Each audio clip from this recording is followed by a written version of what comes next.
ইউনূস সে একটা দেবতা, সে একটা অবতার বাংলাদেশের জন্য, এবং ইউনূস ক্ষমতায় এসে প্রমাণ করছে যে সে একটা ভণ্ড, বাটপার এবং অথর্ব, তার কোনো ক্যাপাসিটি নাই যে একটা রাষ্ট্র চালানোর। এটা একটা জাতির কাছে প্রমাণ হয়ে গেছে। বাংলাদেশ একটা স্বাধীন রাষ্ট্র, তো স্বাধীন রাষ্ট্রে যারা এখনো বিরোধিতা করতেছে, যারা ওই অ্যাট্রোসিটির জন্য ক্ষমা চায় না, যারা মুখে এক কথা বলে করে আরেকটা, যারা ইসলামের কথা বলে অন ইসলামিক কার্যক্রম করে, তো জামাত তো ওই দিক থেকে দেউলিয়াত্ব দেখাচ্ছে তাদের আদর্শগত দিক থেকে। তারা পার্লামেন্টে আছে, কথা বলতে পারে না। এক সালাউদ্দিন আহমেদকেই মানে সামাল দিতে, কুপঘাত করতে তাদের যান চলে যাচ্ছে। সে এই জামাত তো বরং এরা যে বিরোধী দলে গেছে, পাবলিক জানতেছে যে এরা যে বিরোধী দলে বসার যোগ্য না। এরা বিরোধী দলে যাওয়া গেছে সত্য, কিন্তু বিরোধী দল হওয়ার মতো একটা রাজনৈতিক দল না, এবং ক্ষমতা তো দূরের কথা। সো এগুলো দরকারও ছিল। অনেক সময় পরিস্থিতি এমন হয় যে এই যে ওরা যে ক্যাম্পেইন করেছিল না, আরেকবার দিয়ে দেখেন না, অমুকেরও তো দিয়ে দেখলেন, অমুকেরও দিয়ে দেখেন, আমাদেরকে একবার দিয়ে দেখেন না, তাদেরকে দিয়ে দেখেছে মানুষ। এই যে একটা মিথ ছিল, এটা একটা কেটে গেছে। আসলে 24-এর দুইটা মিথ কেটে গেছে। আরেকটা হচ্ছে ইউনূস সে একটা দেবতা, সে একটা অবতার বাংলাদেশের জন্য, এবং ইউনূস ক্ষমতায় এসে প্রমাণ করছে যে সে একটা ভণ্ড, বাটপার এবং অথর্ব, তার কোনো ক্যাপাসিটি নাই যে একটা রাষ্ট্র চালানোর। এটা একটা জাতির কাছে প্রমাণ হয়ে গেছে। যারা তার জন্য ইয়ে করতো, তার পূজা করতো, তার জন্য সফট কর্নার ছিল। আমিও ব্যক্তিগতভাবে তার পজিশন আমি নিউট্রাল ছিলাম, এমন না যে তাকে আমি অপছন্দ করছি বা ইয়ে করছি। তা আমি তো, সে যখন এসছে তখন তো আমরা ওয়েলকামই করেছি। 6 মাস পরে গিয়ে আমি তার বিরোধিতা করেছি। অনেকের এটা জানে না, অনেকে মনে করে যে ইউনূস আসছে তার বিরোধিতা করছে না। আমি তার জন্য একেবারে কাটায় 6 মাস অপেক্ষা করেছি, এবং 6 মাস পরে আমি এবং আব্দুল তুষার এরকম একটা টক শো করেছি। সেইখানে আমি তার সমালোচনা করলাম যে এই মাল দিয়ে তো এই দেশ চলবে না।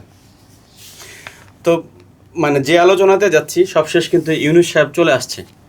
তো তাকে আসলে আপনার অথর্ব বলার মানে বেসিক কারণটা কি? কারণ মানুষজন তো বলে যে তার আমলে এখন যেরকম লোডশেডিং হচ্ছে, এখন যেরকম জিনিসপত্রের দাম অনেক বেশি, তো তার আমলে আবার ঈদে বাড়ি ফেরার সময় একটা স্বস্তি ছিল, যেটা আমরা সাংবাদিকরাও অনেকে দেখেছে।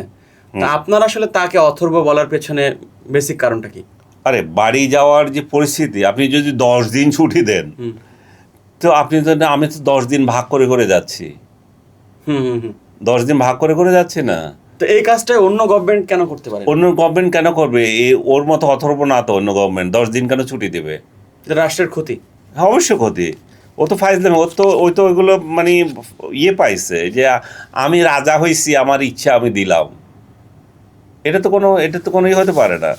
আপনি তার তার প্রসঙ্গ আপনি তুলতেছেন যে সে কী এমন ঘোড়া ডিম করে ফেলছে, আমরা কেন আপনি শুধু বাইরে গেছে সেটাই দেখতেছেন, যে কিন্তু বাকিগুলো দেখেন না। সে কি মব কালচার বন্ধ করতে পারছে? তার শাসনের সবচেয়ে বড় দুর্বলতা যেটা ছিল, সেটা পারেনি। হ্যাঁ, সে কোনো অঙ্গীকারিতা রাখতে পারবে না। বিশ্ববিদ্যালয় ক্যাম্পাসগুলোতে দেখা গেল যে, আমি 2টা পয়েন্ট আপনার জন্য রেখেছি এটা শোনানোর জন্য।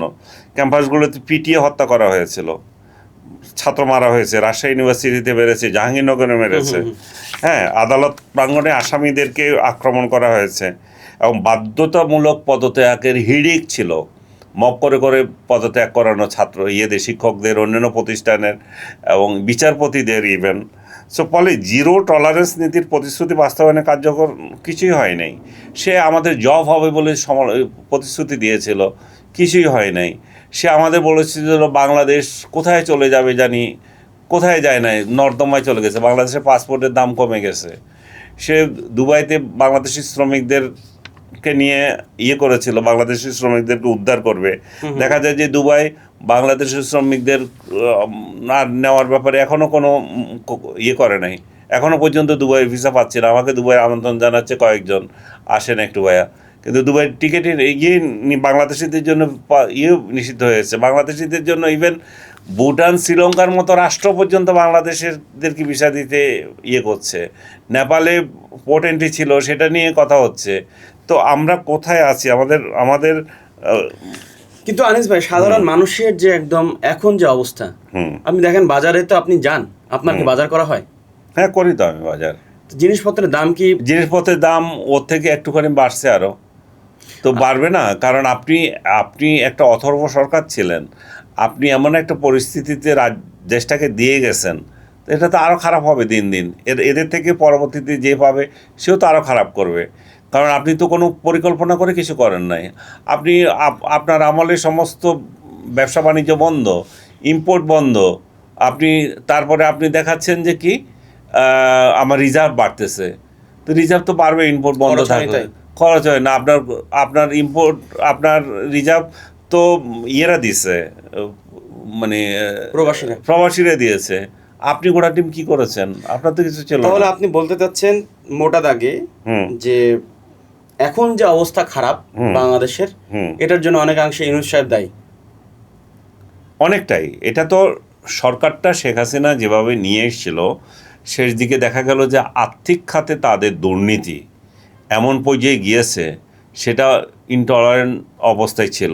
তখন মানুষ চাচ্ছিল যে এইভাবে যে চুরিদারি, বিদেশে টাকা পয়সা পাচার হচ্ছে, সরকারি দলের লোকেরা যে করছে, এটা সমালোচনা তৈরি হয়ে গেছিল।